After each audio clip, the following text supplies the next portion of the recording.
My name is Joe DeMare, and I have been basically an environmentalist since I was like 12, which was something like 50 years ago. Came of age during the time of the 3 Mile Island incident, and so that's where I began my very deep dive into nuclear energy, and I've followed the nuclear industry ever since then. And I've also done a number of other things. I'm currently fighting City Bowling Green because they have a penalty on having solar panels on your roof, so I'm in the midst of that battle. I have run for the U.S. Senate on the Green Party line. I got about 90,000 votes back in 2016. I just get into all kinds of trouble working on environmental stuff. I could go on into a lot more detail on that if you like, but I think I'd like to get over to our topic, if everybody's ready. There we go. There's the first one.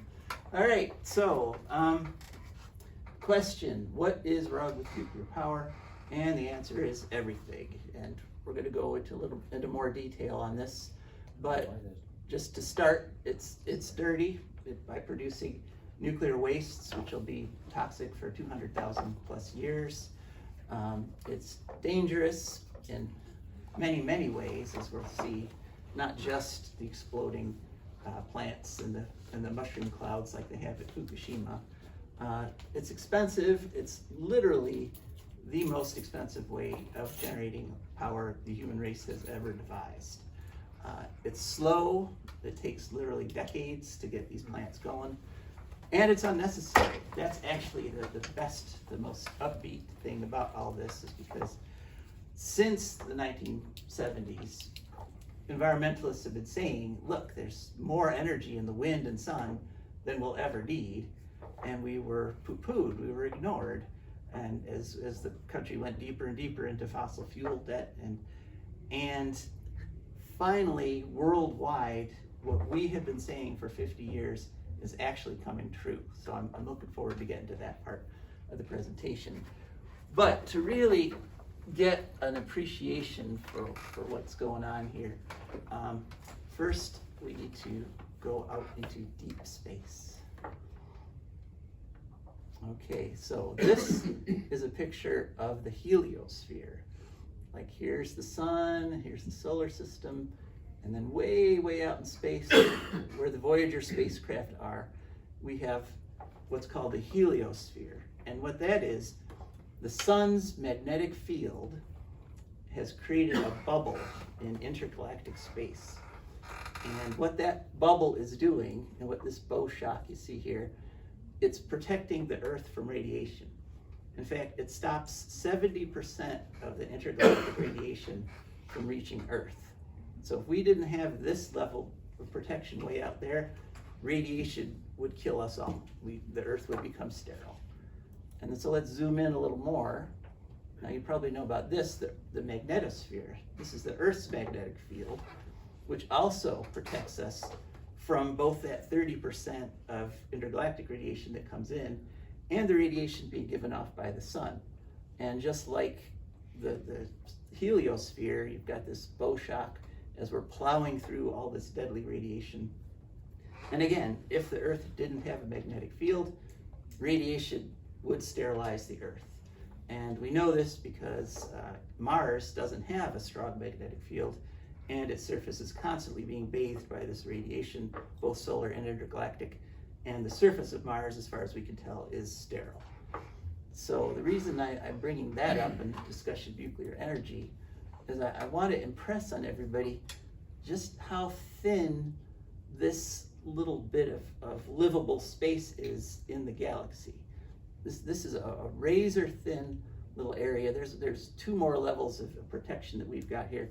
One is the ozone layer. You've probably heard about that. It protects us from ultraviolet radiation. And then the other is the atmosphere itself, which, as some radiation that gets past all those magnetic spheres hits the atmosphere, these radioactive particles actually smash into molecules in the air and rain radioactive particles down on the Earth, but much less energetic, and most of the radiation gets protected by stopped by the atmosphere as that last layer of defense. And so if we were to take the Earth as the size of a basketball, this thin little sheath of a planet that's habitable, the biosphere, would be about the thickness of a bed sheet. So it's just this tiny little envelope in the universe, which is the only place it's got so little radiation that life can develop and thrive. And so the basic reason we don't want nuclear power is because the last thing you ever want to do is fill that tiny little sliver of livable space with more radiation, because then we'd be just like the rest of the universe, pretty much sterile. Nuclear power plants, every second they operate, from when they're first turned on to the last day they're going, produce over 200 different kinds of radioactive isotopes. And what this little graphic is these are all the different elements, and you've got the stable elements. They're this thin little white line here. But then if you bombard stable elements with radioactive particles like neutrons and gamma rays, and they become radioactive. And so you've got all these radioactive isotopes that have too many neutrons, and so they're unstable. And basically just being radioactive just means that at some point an atom is going to explode. Okay, its nucleus is unstable, it's got too many neutrons for the binding energy to hold it together. At some point it's going to explode, and different isotopes explode at different rates and different times with different energies. Here's some of the basic ways that radioactive isotopes explode. Here's radon. It explodes, it shoots off helium, and goes from being radon 226 to, I believe is that rubidium 222? So it goes basically from atomic number of 88 down to an atomic number of 2, because 2 of its protons are shooting off here as a helium atom, and that's actually called an alpha particle. Here's barium. It shoots off a gamma ray, and it stays barium, but it's just less energetic barium. But you don't want to be in the path of that gamma ray that it shoots off. Here's cesium 55. It shoots off an electron, interestingly enough. So one of its neutrons turns into a proton. And so now cesium becomes barium. So radiation is literally transmuting things. And here's what happens when you shoot off a neutron. It eventually decays down into a proton and an antineutrino and an electron.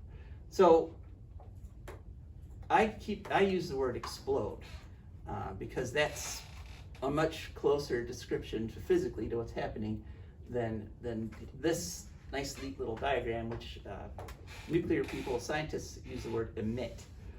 They'll say it emits a helium nucleus, but these different things have different amounts of energy. They can penetrate different layers of things. The alpha particles, because they have a positive charge, shoot them at something neutral.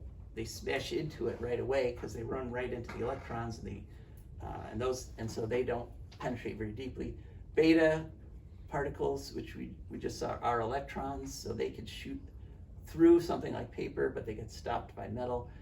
Gamma rays can pierce quite a bit, but they can be stopped by lead. Neutrons just shoot through almost everything, but they can be stopped by concrete. But it's important to note that in the act of stopping these radioactive particles, this stuff here also becomes radioactive, because like I said, you bombard things with radiation, they become radioactive. And so the innards of a nuclear power plant, like the stainless steel inner shell and the concrete around it, as the plants age, those parts become more and more radioactive, and in fact they become radioactive waste. And in fact, that's one of the problems with these small modular reactors. They don't even get this concrete part. They say, oh, we're so small, we don't need to worry about protecting the Earth from like explosions and meltdowns. We'll just use all this thin stuff. And so the entire small modular reactor also becomes radioactive waste, or will, because there really aren't that many functioning right now. But again, like I say, as these things are emitted, I call it more of an explosion, because you really don't have to worry too much about radiation coming in from the outside. The real danger with radioactivity is what happens once it gets inside you.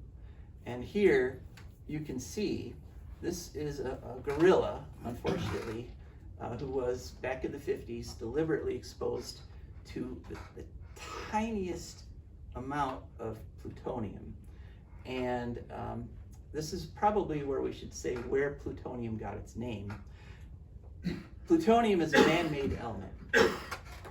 It sticks around for 200,000 years, which seems like a long time to us, but in terms of a 14 billion year old universe, it's like that. So any plutonium that was around at the start is gone now. But we're making tons of it, literally making tons of it. And the scientists, when we started making it, were like, wow, this is a cool new thing. Let's see what it does. And so they found that if living things inhaled plutonium, they died.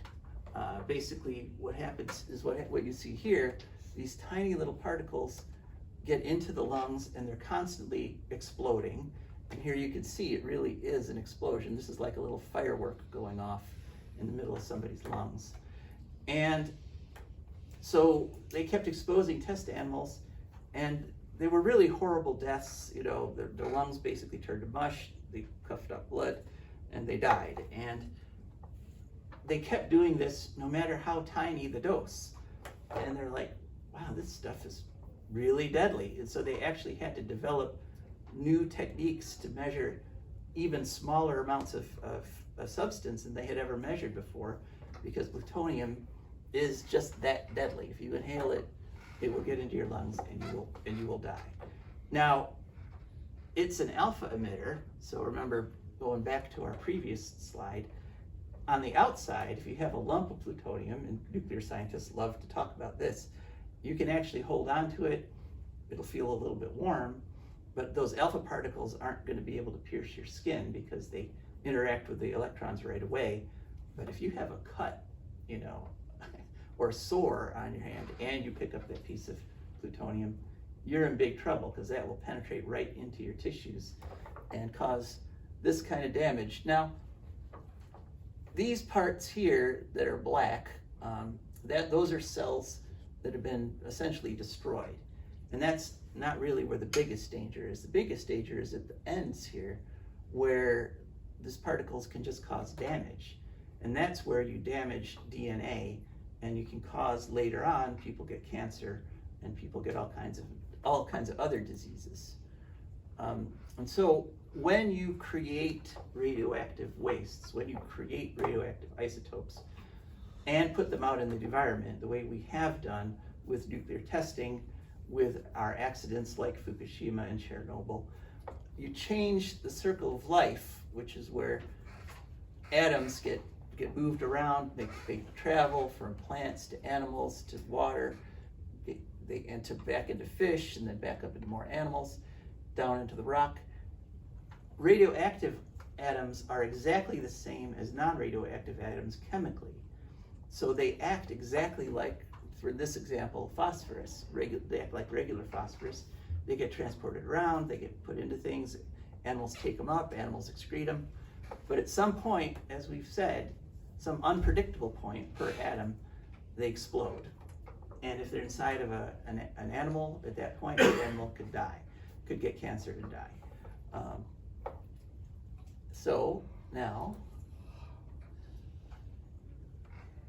we go, so that's the dirty part. The dirty part is all the radioactive atoms that we're creating here in our tiny little sliver of a biosphere. So now we can talk about the dangers of having all that dirtiness around. You guys are probably all familiar with these images. Let me ask, okay, who knows where this is? 3 Mile Island. Chernobyl, right? Japan? Yeah, Fukushima. Right. And then here is Zaporizhzhia. This is the Ukraine, right? Where there's 6 reactors in this plant. And we were told they were all in shutdown when they blew the dam, and so there was no danger of a meltdown. But in fact, one of them was still in what's called hot shutdown, which is that the reactions were still going. They were keeping the water hot, and so if a plant in hot shutdown loses its cooling, it will explode and melt down, just like all these others. And these three are not the only nuclear plant meltdowns the world has had. In fact, a nuclear plant melts down and explodes on average about once every 10 years around the world. We had a meltdown not far from us. You guys are probably all familiar with Fermi 1, right? Or Fermi 2, right? Well, Fermi 1 was a sodium-cooled reactor like these SMRs Bill Gates wants to build, and it also had a meltdown and very nearly had a catastrophic meltdown. There's a famous book called We Almost Lost Detroit, because literally they came within minutes of contaminating Lake Erie, Toledo, Detroit for thousands of years. We would have the same kind of dead zone they have around Fukushima and Chernobyl. We would have right here in Michigan and Northwest Ohio. Don't forget Windsor. Yes, okay. Windsor too, right? They would have been just as screwed as us. Yeah. So Yeah. Joe, comparing like to Chernobyl, one of the things that I understand about Chernobyl is that they didn't have a containment structure around that. So most of these are supposed to have a concrete dome that so that if there is a meltdown, that most of it or maybe all of it is contained, whereas Chernobyl did not. Right. Well, so I think that's because Chernobyl is the one case where there clearly were human deaths from the meltdown of the reactor, whereas I think any of these others, as far as I know, there weren't. There were. I'll respond to that. I'll come into that. But I think it's important to make the distinctions between the different reactor types. Well, it's not that important. Because, basically nuclear advocates commonly say, oh, well, this one didn't count because it was a graphite-cooled reactor run by the Soviet Union, completely different technology. So this meltdown doesn't count. This meltdown doesn't count because there was an earthquake and a tsunami, and who could possibly plan or engineer for that? So these, even though 3 reactors died here, that one doesn't count. Zaporizhzhia isn't going to count if it melts down because that's a war. The technology is perfectly safe, but who can plan for a war? 3 Mile Island, they don't have any excuse for, but they say it doesn't really matter because it didn't go all the way to Fukushima-style explosion. It just melted down a little. The basic technology, the basic fissioning of atoms to get energy is essentially dangerous. And you can make excuses. The Fermi 1 was also a sodium-cooled reactor, so that doesn't count. You can make excuses, but you still end up with meltdowns. Okay, in the opinion of people who oppose nuclear power, all these meltdowns count.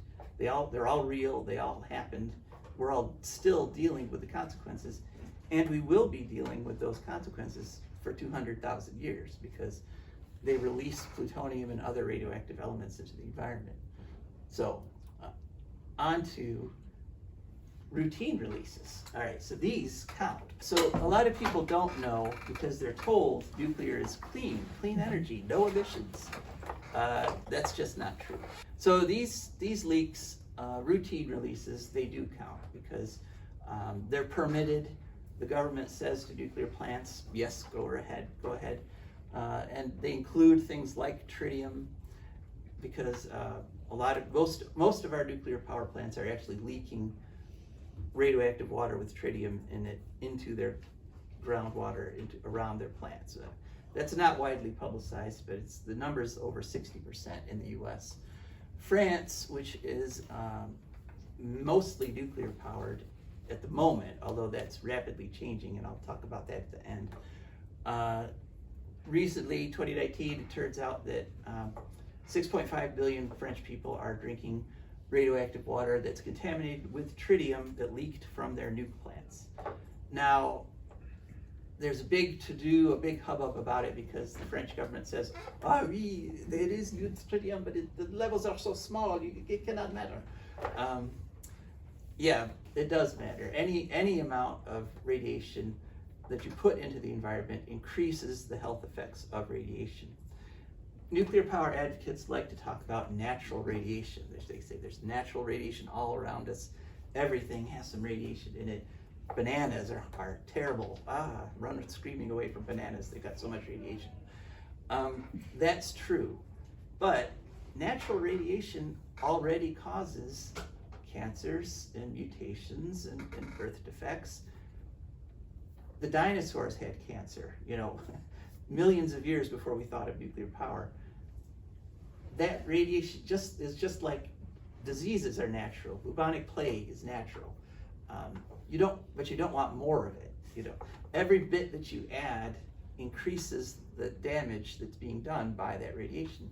So all around the world, background levels of radiation have increased because of our nuclear testing and our disasters, whether you count them or not. And so this is something to be avoided, not permitted. But the government does permit every nuclear power plant, and here's a list of the nuclear plants. And this is the tritium, the ones that are allowed to release tritium, and the amount they're allowed to release. And these are the gases, the noble gases like xenon, krypton, and argon, radioactive isotopes of those that they're allowed to release. Now, some people say, well, these are noble gases. They don't matter, right? They're not going to interact chemically. Well, that's true. But what they discovered at 3 Mile Island is they released a bunch of xenon, and xenon only has a half-life of like 15 minutes. So you're like, oh, that's great. And a radioactive isotope needs 10 half-lives to disappear. So after 150 minutes, all that xenon was gone. The problem is, if you were someone living downwind of that xenon release, you inhaled it along with all the other gases, and it was decaying so rapidly, it decayed while it was in your lungs because it was racing to use up its half-lives. And so that is now being looked at as the mechanism for the really high cancer rates the downwinders have had. It's called a shot exposure. The people who inhaled the xenon that 3 Mile Island released had a massive single dose of radiation, and the people in that downwind plume area have some of the highest levels of cancer in the country. The government's official position and the company's official position is that's just a coincidence. But if you listen to people who live downwind, and they call themselves the downwinders, they've carefully documented just how much more cancer and other diseases they're suffering than the general population. And I'm not willing to dismiss it. Nuclear plants also produce tons of heat pollution. 80% of the energy that gets put out in these nuclear reactions inside a nuclear plant gets lost as waste heat. That's what those huge cooling towers are for. And typically, about half the heat goes up into the atmosphere, releasing water vapor, which is actually a more potent greenhouse gas than carbon dioxide. And then the other half gets dumped into whatever river or lake or stream the nuclear plant is next to. You may have noticed most nuclear plants are next to like a lake or something like that. And that heat pollution is real. It kills millions of fish every year. It changes the chemistry and the flow of water in whatever body they're next to. And as the French learned last summer, when they had a really hot summer and the rivers got really hot and they really needed their nuke plants, the French discovered if you heat the water up too much because of global warming, you can no longer use it to cool your nuke plant. Water is too hot. So the French last summer, at the peak of the season, had to shut down half their nuclear plants.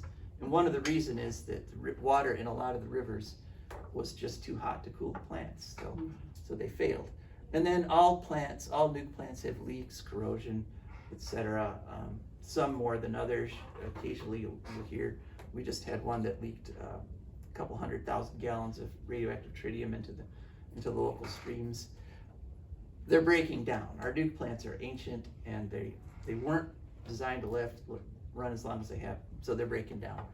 But new ones won't be any better. or would not be any better if they're built. But one last thing, the reason, once again, this is just the conclusion, the reason we're so concerned about putting all this extra radiation into the atmosphere and the biosphere is because of the effects of radiation.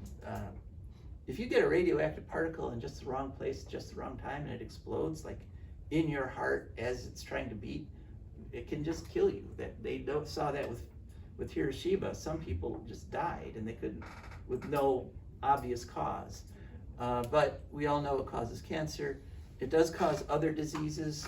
For example, radiation causes heart disease because it causes damage to your arteries. That basically scar tissue, if you get enough radiation in you, scar tissue could form and it could advance heart disease. And of course, mutations, as we all know, it changes DNA and can cause many different genetic diseases.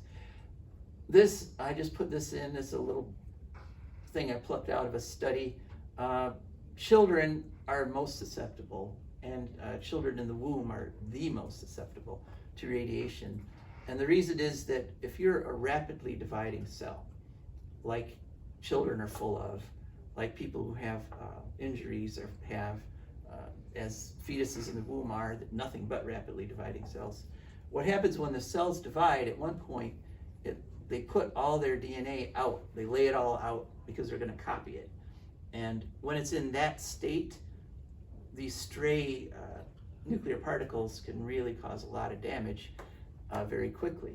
And so studies are showing that children 5 years of age within 5 kilometers of a nuclear facility had a 61% higher chance of all cancers, 119 higher percent chance of leukemia, 23% chance, here's another study, incidence of leukemia of children 0 to 9 living within 16 kilometers of a nuclear plant. And this is people who study the nuclear industry say this is because of the routine releases that we just talked about, because most nuclear plants, thank God, have not melted down. But we still see these effects, and a lot of studies show that if you look at demographically before a nuke plant goes in, a lot of communities are at or below the national cancer level. While the nuke plant's running, you see these huge increases, and then if you shut the plant down and remove it, the levels drop back down to normal again. So it's pretty clear before and after. And once again, the SMRs, without these concrete shells and with these routine releases, just like all these other plants have, you will see this effect again. So basically, it's not good for kids. And I wanted to dispel a myth, the myth of Chernobyl being a paradise, because the dead zone, they've left it go wild. Dr. Timothy Bousseau is literally the world's leading authority on the effects of radiation on environment. And I interviewed him. I have a radio program called For a Green Future. And on April 4th, 2021, I interviewed him. And what he said is that what's happening at Chernobyl is based on genetic studies. Animals will come into this area and they're like, hey, no humans, great. They start acting all natural. They find food, they're reproducing, they're having a great old time. But as they're doing this, the radiation is causing genetic damage. And that genetic damage accumulates from generation to generation. And so what in the higher radiation levels, what he finds is that after 4 generations, that population actually dies out. They can't successfully reproduce anymore. There's too many genetic errors. And then a new, crested warbler or whatever comes flying in, and it's like, hey, no competition, look at all this food. And so what you actually have in the Chernobyl paradise are populations coming in, thriving for a generation or 2, and then dying out. And this cycle is just continuously repeating. So it's not a paradise. And as Russia discovered to its great dismay, the first thing they did when they invaded Ukraine was they attacked Chernobyl and captured Chernobyl. And in Russia, pro-nuclear propaganda might be hard to believe, is even greater than it is in the United States. And so that entire generation of soldiers literally had never heard of Chernobyl because it's been expunged. And so they set up camp. They're like, oh, look at all these great trees. Wow, look at all this game. Hey, there's fish in the cooling ponds. And they were eating the fish and hunting and digging trenches and doing all the fun things soldiers do.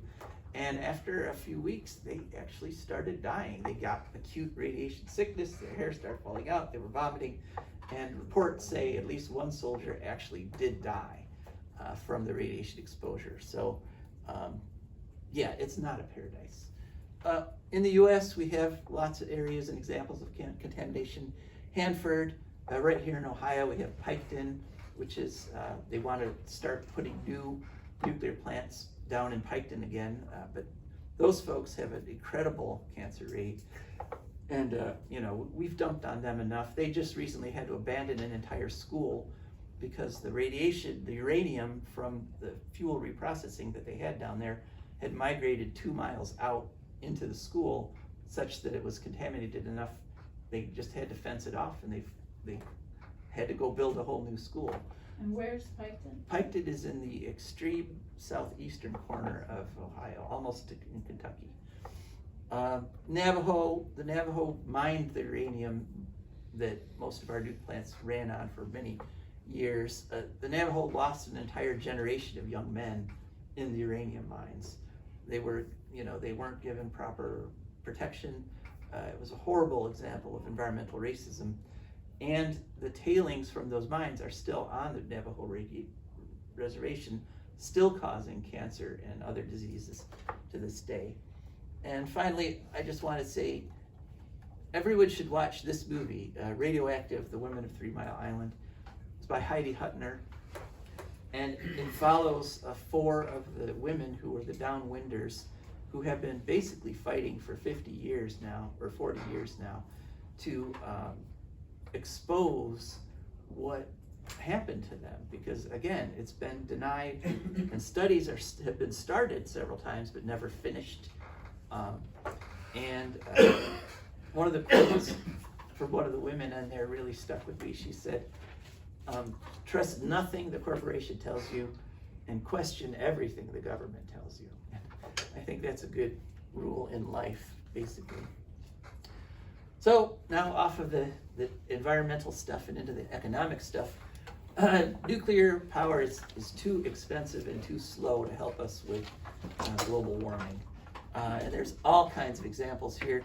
Olkiluoto in Sweden just started up this past spring, which actually was kind of late because they had a very hard winter. They had expected to start it back in the winter, but it started late. In fact, it started 12 years behind schedule and quadruple the cost. It was originally supposed to be about $3 billion. It ended up being about $11 billion. And a very interesting bit of news about the Olkiluoto reactor, which the nuclear industry just touted as this fantastic success, which in most industries, if you take 5 times as long and it costs 4 times as much, most industries would consider that a failure. No, but hold on, let's go back. But a very interesting story just came out of Sweden. Olkiluoto had to dial down its production by 60% just last week. And the reason is that in the interim, Sweden put in a lot of windmills and solar panels, and those solar panels were producing so much power that the Olkiluoto reactor energy, 40% of it wasn't even needed, because they have enough wind and solar now. Yeah, and so the predictions that Olkiluoto is going to make back its money now because it's finally running, but if you have to keep dialing down 50, 60, 40%, that's going to take you a lot longer to make back your investment. Vogtle here in the US, down in Georgia, 2 units, Vogtle 3 and 4, 7 years behind schedule, $35 billion, which is $17 billion over budget. And if, as it looks like, the Georgia PSC allows Southern Company to just dump all that expense onto their ratepayers' bills, their bills are going to go up 60% for 50 years. So way too slow. And you know, it's 7 years behind schedule, but it took, I think it was 14 years from groundbreaking to start to generate power. Might have been 12 or 14. And Vocatil also, they were just crowing. They hooked up to the grid back in April. They just had to come back off the grid again because they had a generator breakdown. And yeah, so they're still not on. And Unit 4 still has not connected. Unit 3's been off and on again. Hinkley C over in Britain, 10 years behind schedule and almost double the cost, $40 billion versus the predicted $25 billion. And the lesson here is that it always costs more and always takes longer. The nuclear industry has never once been correct in saying how much it's going to cost or how long it's going to take. And as those of you who are concerned about the climate know, we don't have another 12 years, another 10 years, another 7 years. We've got to decarbonize now.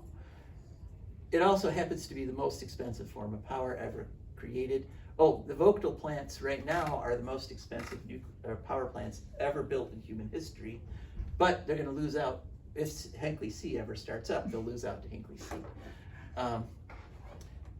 All other forms of energy over the past 10 years or so have dropped in price. Wind and solar super dramatically. This is solar. Back in 2010, it cost about $559 per, I believe this is megawatt hour. Okay, and now it's down to 40. Okay, so more than a tenfold drop in price. Wind, onshore wind went from 135 down to 41.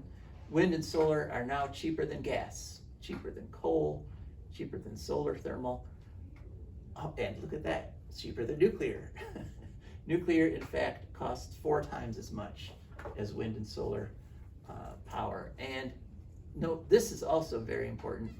The cost of nuclear, unlike every other form of energy we have, has gone up and continues to go up because we keep finding more and more problems that we didn't actually realize we had, and then we're like, oh, we've got to fix that too. French is a perfect example. They just found that all their whole fleet has faulty welds that are in danger of failing and causing meltdowns. And so they had to shut down their entire fleet during the whole energy crisis from Ukraine. Almost entire, I think they kept, it was like 80% of the fleet. And fixing those welds, because if they didn't, the things might have blown up. So, so the cost of nuclear keeps getting higher. And here's the levelized cost per megawatt hour. Again, wind and solar way down here, followed by natural gas is above them. Geothermal, coal, thermal solar, and then way up here, nuclear power. So it's slow, it's expensive, we don't have the time or the money to waste on nuclear power. And so now I just want to leave you guys with some positive thoughts here. There is a fella named Dr. Mark Jacobson. He just released a book called No Miracles Needed, and he lays out very clearly, very simply, with tons of research backing up. He's a Stanford University engineer. We can get there with wind, solar, and storage, and conservation. And again, the title speaks for itself, No Miracles Needed. And in fact, the miracle, it is kind of a miracle, is happening around the world. Iowa already gets 80% of its electricity from its wind turbines.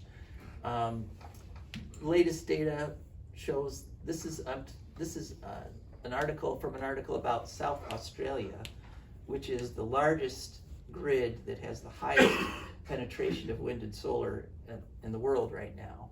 And South Australia's grid from December 1st of 2022 to February 28th of this year, wind and solar provided 80% of the country's electricity.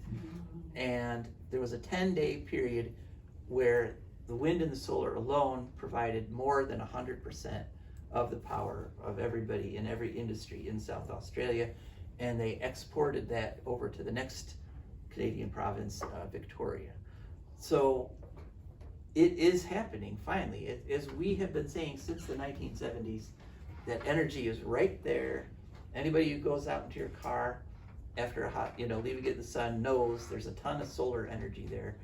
There's more than enough to run our entire society.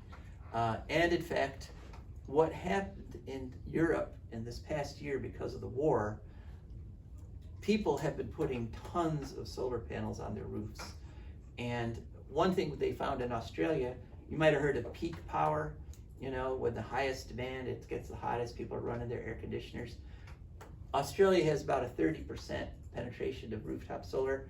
They no longer have peak power problems because when the sun is the hottest, the panels are putting out the most power. They don't have to worry about those peaks. They literally just shave them off, which causes a huge drop in price, saves a ton of money.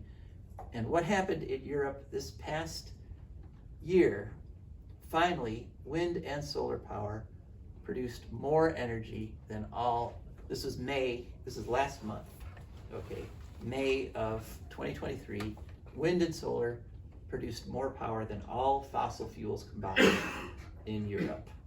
So, as you can see from these trends, Meaning electricity, right? meaning electricity, Yeah. and this trend has been coming for a long time. The wind and solar have been going up, the fossil fuels have been going down, but finally, in May of this year, they finally crossed. So I think this is a huge historic moment for mankind that Europe finally produced more power with wind and solar than all their fossil fuels. And so that brings me to our nuclear-free future. And this is a picture of the visitor center in Denali National Park, a visitor center which I've been to, and which is 100% powered with solar, and they have a little run-of-the-stream hydro. They've got a little tiny dam with a little tiny hydro generator connected to it, and that's all the power they need. There's no wires going to them. There's no little thermonuclear generator sitting in the middle of Denali National Park. We can have the clean environment. We can have the wilderness without the nuclear power, and I think it's vital that we do, and vital that we do it as rapidly as possible. And nuclear is just right now a dangerous distraction, which is threatening to suck up time and money that we don't have. So that's it. That's my presentation. Thank you very much.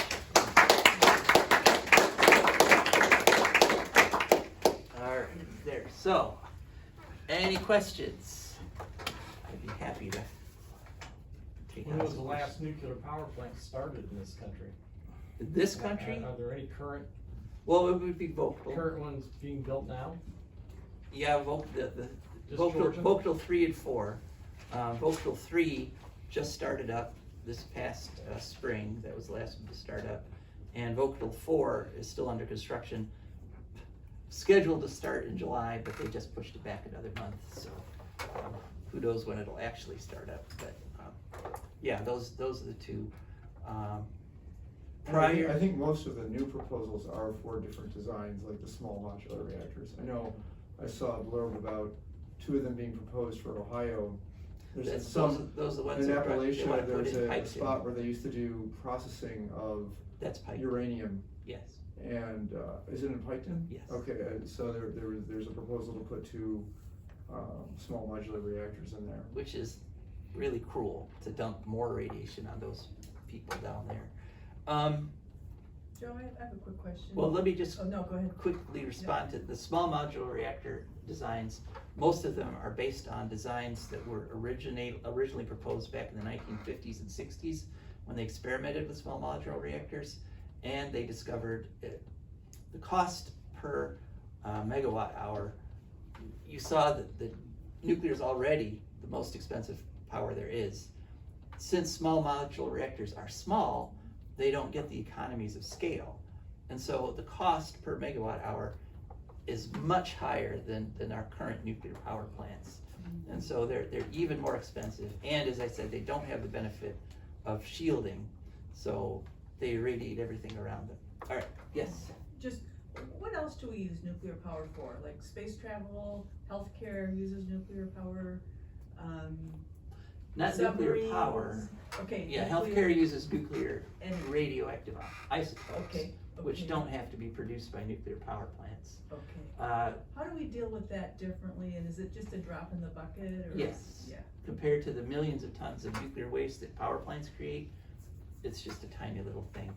And what space uses, they use what are called thermal reactors. They're thermal generators, thermonuclear generators, which is basically, you take that lump of plutonium, and I told you that if you held one in your hand, it'd be kind of warm to your touch. So they take the warmth of that, and they have basically just the way you can have solar panels that make electricity from light, you can have panels that make electricity from heat. And so they essentially wrap the plutonium core with a solar panel that runs off of heat rather than light. And that's how they power their little spaceships, their probes with it. It works for a long time, but that decay nothing can stop that decay process. And so as time goes on, those get cooler and cooler and produce less and less power. That's why the Voyager's days are numbered, and that's why they've already had to turn off half the scientific instruments, because eventually they don't produce as much heat as they used to. So. But yeah, the positive uses of radiation don't require having nuclear power plants. Are there plants in China? Yes, there are plants in China. China's got all of the above, just like Obama.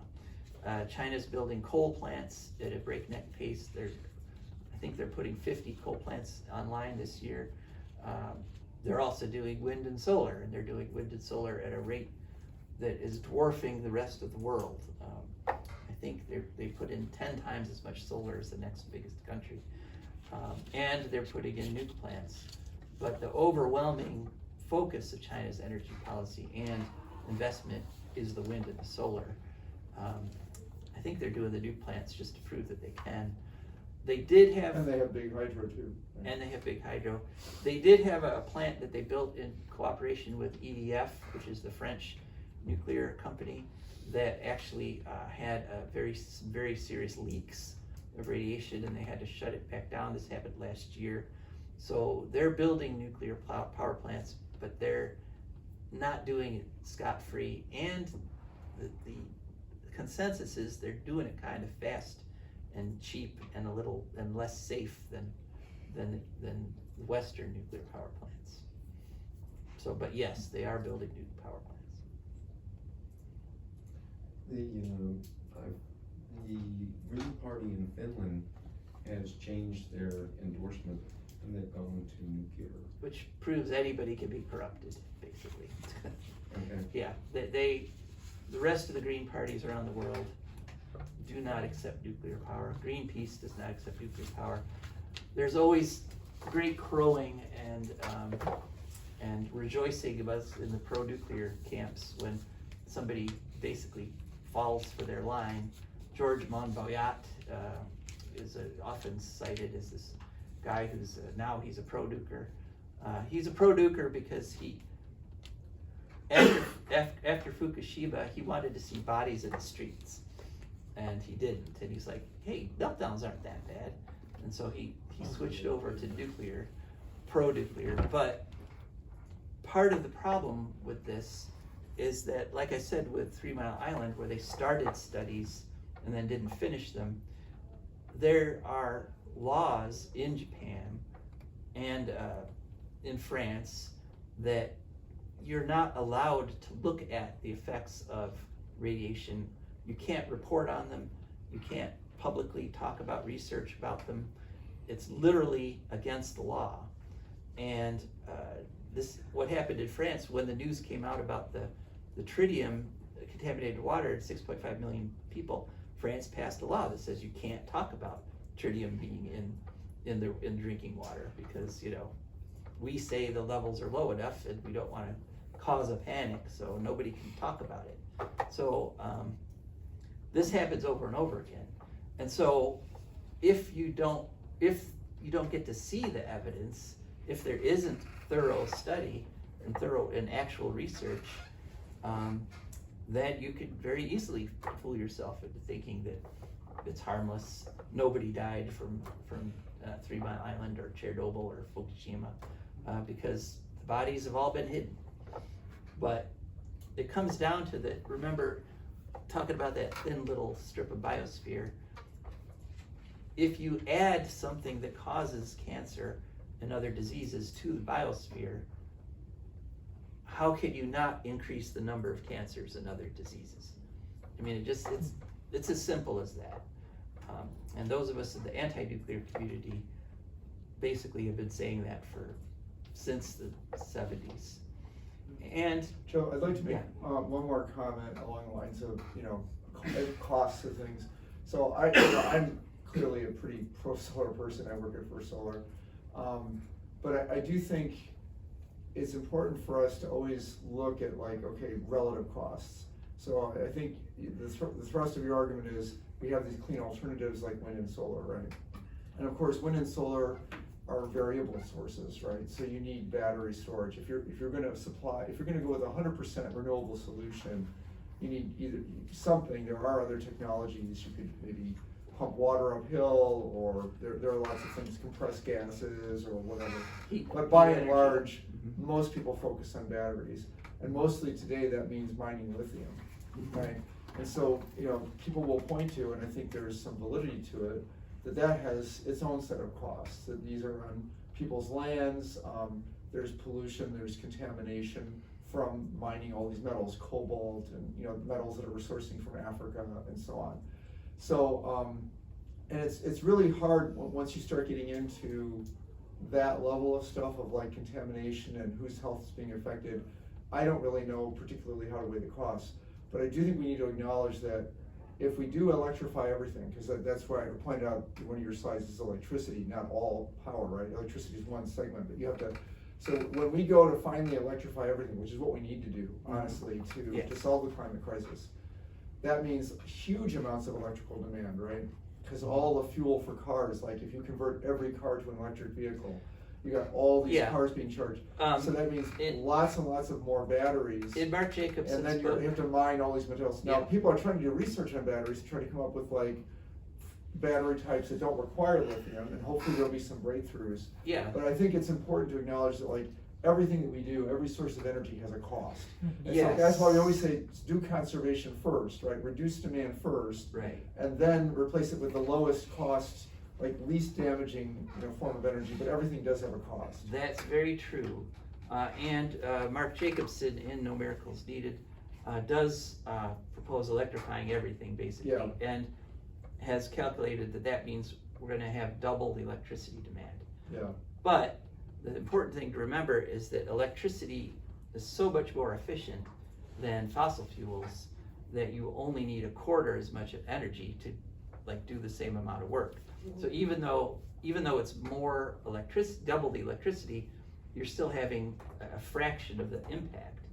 And it's true that lithium mining practices and cobalt practices aren't very good, and you know that is a problem, with a social problem that needs to be addressed. But you also have to weigh that against the damage being done by fossil fuel mining and fossil fuel industry, which is orders of magnitude greater.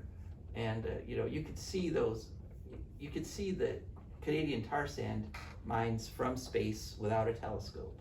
You know, you can't see a lithium mine from space. It's tiny in comparison. Yes, the social issues have to be addressed, and yes, there are much more environmentally sound potential technologies, battery technologies, like Australia, for example, has come up with a aluminum carbon battery, which is has a greater energy density than lithium batteries. And so what we should be doing with this money we're dumping on nukes is we should be dumping it into battery storage. But even without that level of investment, remember I showed you how quickly solar and wind were dropping, that steep dropping curve. Battery technology or battery costs are also dropping at that same kind of rate right now.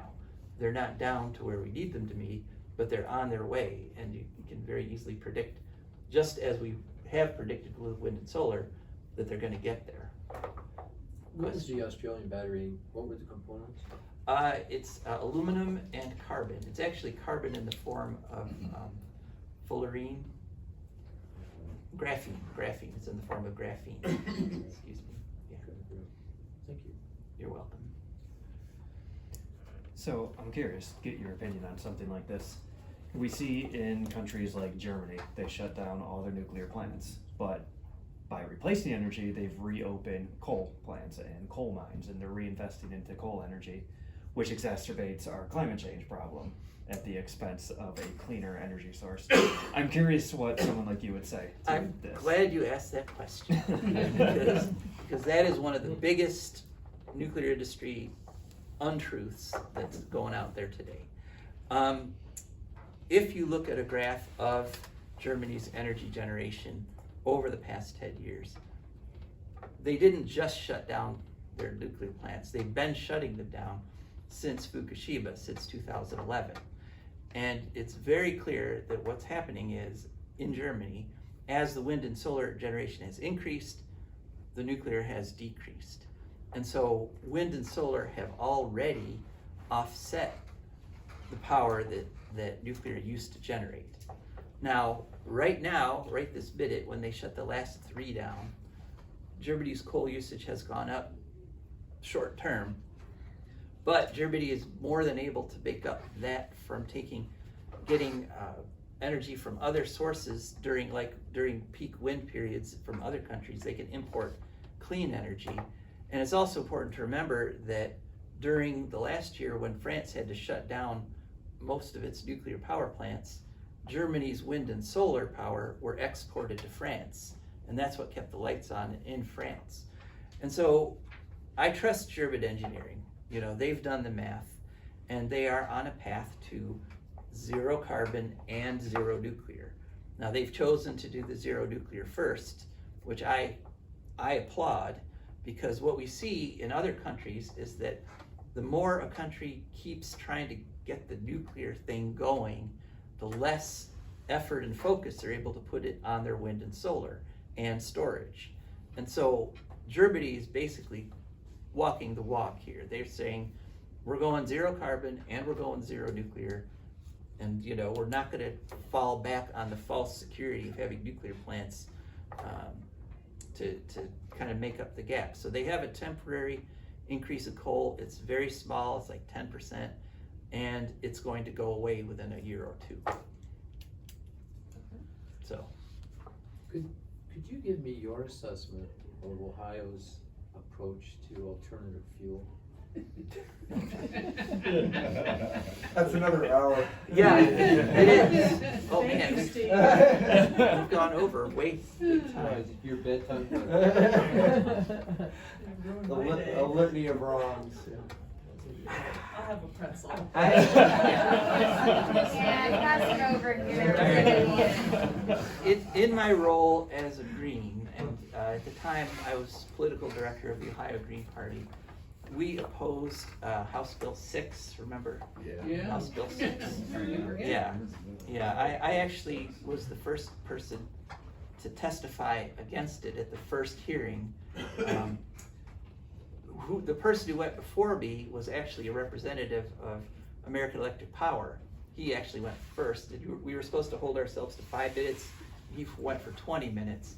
And I'll never forget, basically, he said, well, we're not opposed to this bill, but we look forward to working with you to improve it. And the House representative guy who was chairing, the Republican who was chairing it, I literally started drooling. He's like, oh yes, I'd like to work with you too. And what happened in the next week after that, coal subsidies were put into House Bill 6, which benefited American Electric Power, and which are still going to this day, even though some of House Bill 6 got repealed, and Householder went to jail, or maybe going to jail. He's going, his sentencing is the 29th. So, you know, I may be having a party at my house, depending on what happens there. But that basically sums up Ohio's attitude towards alternative energy. We have one of the worst setback requirements in the world for wind power. The state has passed laws that allow local city councils to ban wind and solar development, which they are in 11 counties so far. Every aspect of possible clean energy is being opposed by the Ohio state government, including fuels. Yeah, that's the way I was thinking about it, I just wondered if you felt the same. Yeah, no, Right. they suck. Yeah, so. Yeah, good summary. Okay, well, thank you. All right, well, thank you so much.